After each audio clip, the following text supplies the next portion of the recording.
Amendment, I think it's pretty clear that as much as like Christian values is what the United States is based on, that you can't make legislation about like that.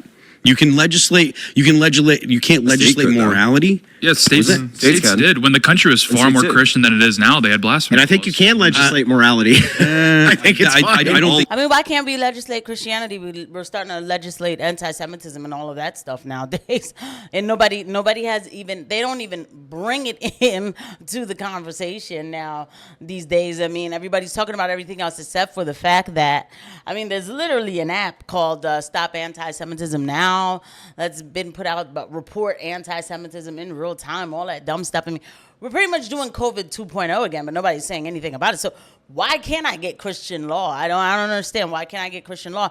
I mean, we brought in so-called gay marriage, and that's not Christian doctrine. That's actually Talmudic, like Lurianic, Kabbalic doctrine. But hey, you know, whatever. Anyway, Andrew Wilson, I guess, is going to dismantle Phil Labonte on the Timcast show. I hope he does, but I noticed that a lot of people shy away from saying a lot of things, and I think that I'm tired of shying away from saying a lot of things. So without further ado, let's just go ahead and get into the clip.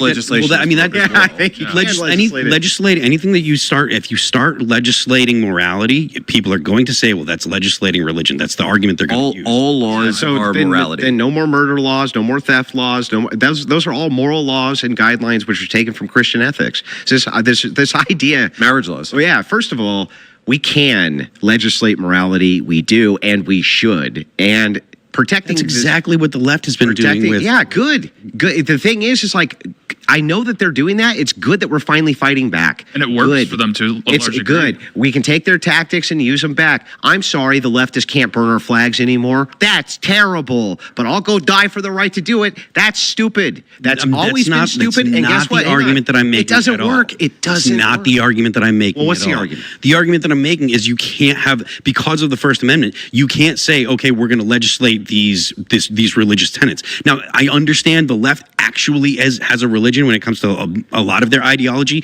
and it actually behaves as a religion, and so they actually have the 10th Amendment. The 10th Amendment says that if the United States government can't do it, the states prospectively can. The United States government can't make a law that says there's national religion. That's it. I strongly feel like that will be. Almost all of our states had a religion. Listen, I strongly feel like that will go to the Supreme Court, and the supremacy clause will kick in, and they'll say you can't do that. You know what? A lot of people made that same argument about Roe v. Wade. It'll go to the Supreme Court and it'll die, and it didn't. And you know what? They might repeal Obergefell. That's going to be great too. Yeah, but those are different. The whole merit there is going to be religious too. Those are different precedents. The precedent that the Obergefell, I'm not even sure what precedent was for Obergefell, but the idea that you can pass a law that would in some way violate the First Amendment, they're gonna. We're literally doing that. We're doing that now. Like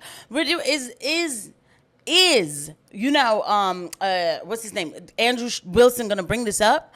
Literally before Kristi Noem became, you know, Secretary of the Department of Homeland Security, which, by the way, she's meeting with Israeli ambassadors to you know, not just break down, but to, like, you know, say that we're going to work with Israel about our southern border. I don't know. Anywho, before she was that, and she was governor of South Dakota, she passed a law about anti-Semitism, hate speech. Republicans have been passing these laws, and that is against our First Amendment. And I don't care who's watching this, who's saying like, oh, you're anti-Semitic. If I'm telling you, you should be able to be as racist as you want, just as long as nobody gets hurt, we do not promote violence, right? Then why do you have to? So, but it's different for anti-Semitism. Look, if a state decides they want to, then they can go ahead and try it and see what the Supreme Court says. There's already been precedent in the Supreme Court for this being called a Christian nation. right? It was, what was it, Lovejoy, or I don't remember what the case was, but he literally said it's a Christian nation. If they want to go to, if someone wants to try it and go to the Supreme Court, then fine. Someone can try it, fine. I strongly believe the court will say, no, under the First Amendment, you cannot pass. I think if you make the argument it falls under the 10th Amendment, that you can do some legislative things. Well, like I said, I think that they would say the Supremacy Clause says that the First Amendment is supreme. I do think what we're arguing about here is a little bit past each other because of what Tate said earlier, right? That the people do matter. And even to your point, Phil, the Supreme Court justices matter, and the Supreme Court justices are chosen by the president, who is chosen nominally by the people of the states, and so the people matter, and it is going to come down to the reflections of the people, and so we can get into the nitty gritty of the 10th Amendment, the Supremacy Clause, et cetera, but which side is going to win? Yeah, and that will end up being the side that has had to stack the Part court. of the reason why I would say that the Supremacy Clause would take precedent and that the First Amendment would protect people, would prevent states from doing it, is because the conservative justices, they don't always come down where you think they're going to come down. You can reliably pick what the progressive justices are how they're going to vote, right? You can they're always going to vote in line. Sotomayor and Kagan and what's her name, Kajenti Brown Jackson, they're going to vote the same way all the time. But you can't reliably predict the other ones. But at the other same ones, time, because why you shouldn't be making this prediction. But in the past, you could. That's why you shouldn't be making this prediction. This is why you should. This is why you should be making the prediction, because they're not reliably conservative. I mean, he is like really like. I mean, he's almost about to sweat about this. And this is what I mean, like, bro, like, Christians, he's not a Christian, but Christians have been so neutered for, I don't know how long now, I mean, really, but you could tell that Christians are neutered because look at the degeneracy. I'm telling you, like, that whole gay marriage nonsense is what started this whole transgender children nonsense, okay? You give them an inch and they're taking a mile. I don't even mess around with that. I mean, I really don't. This notion that we should be able to express ourselves and be able to be as naked as possible, it wasn't always like this, you know? And I know you can't legislate people to be good, but you certainly can legislate people to think twice before they act crazy in public. I think that, I mean, it's back to becoming a danger to yourself and others, you know? But why isn't there Christians actually pushing for more Christian type laws and things like that? I mean, do we even try anymore? I mean, and that even goes for myself. Because the argument that's happening here, I'm not saying to push a law that says we need to be Christian. No. But push different laws. You know, people are so hype about the executive order of you can't burn the flag. That's cool. But if we call ourselves a Christian nation, where's the executive order that says no more gay marriage? I know I keep going back to that, but you know what? That is directly against Christ. It's directly against God. I just feel like we are just a neutered country when it comes to these things. I do.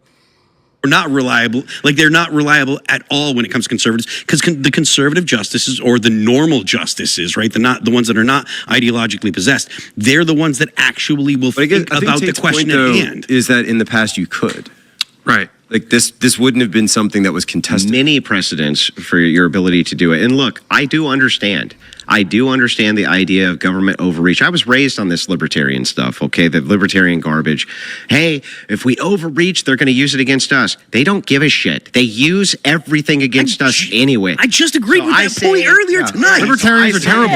I don't think there's a libertarian in this room. Yeah, I literally just agreed with that point earlier tonight. So I just say, like, no, it's a powerful symbol. And it needs to be protected. And I would like to see these people dragged off the street when they burn it. And I'd like to see their asses thrown in jail as an example for everybody else. That's what I want to see. And this is how I feel about the people who did Operation Warp Speed and burning down cities during the riots. That was the most demoralizing thing. And a lot of those people were let out of prisons by Kamala Harris's staff the rioters. and the bail money that they were donating to them. Absolutely. Yeah, no J6ers in prison. Those guys in prison. Yeah, absolutely. Hey, that's I want to do a segue at one point, but I think the symbol argument and the effect that it has on people, especially as a dad, if you take your kids to Washington D.C.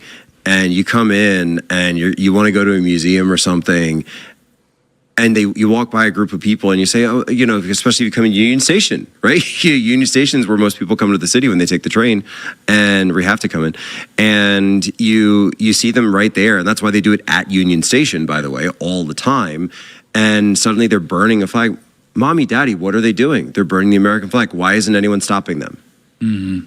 And then you have to. Well, I guess my answer to my child would be, well, I don't know why they're doing it, right? But, and y'all are going to hate me for this one, but, it's time that we start talking about our country in full reality, okay? I guess you could call me somewhat of a far-right extremist. I don't know how this happens. I just think that I'm a realist. And the fact is, what I would tell my kid is like, okay, that does look offensive. And a lot of people, such as like an older generation who fought for this country, who thought that they were fighting for this country, and only to later on know that we were just really fighting for the industrial complexes and the, certain lobbies and things. And a lot of lies have been told to us. Yeah, they're not going to want to see that. And I don't want to disrespect them like that at all. I love my country and I love America, but we are not the country that we should be. I will say that. Burning the flag, maybe it's not going to change anything, of course, because now it's looked at as a joke, for real. Because if you decide to do something like that, it needs to be for a purpose, and you need to say exactly why you're doing it. Not this, we hate Trump, we're going to burn the flag. That's so dumb. But if you decide to go ahead and do something like that, you need to talk about exactly why you're doing it. It is not something that I would do, but I certainly would turn the flag upside down. Because if y'all are not paying attention to what's going on right now with the infiltration of our government, then I don't know what else to tell you. And matter of fact, don't let me tell you, go back and pull up Pat Buchanan from, I don't know what, 1990, who was talking about it. And go look at Ruby Ridge, what happened on Ruby Ridge, things like that. So I don't know, guys. I'm not saying to burn the flag. I'm not saying that that's something I want to do, but I'll tell you, I do think twice about maybe we should turn it upside down. I'll see you guys at the next one. Bye.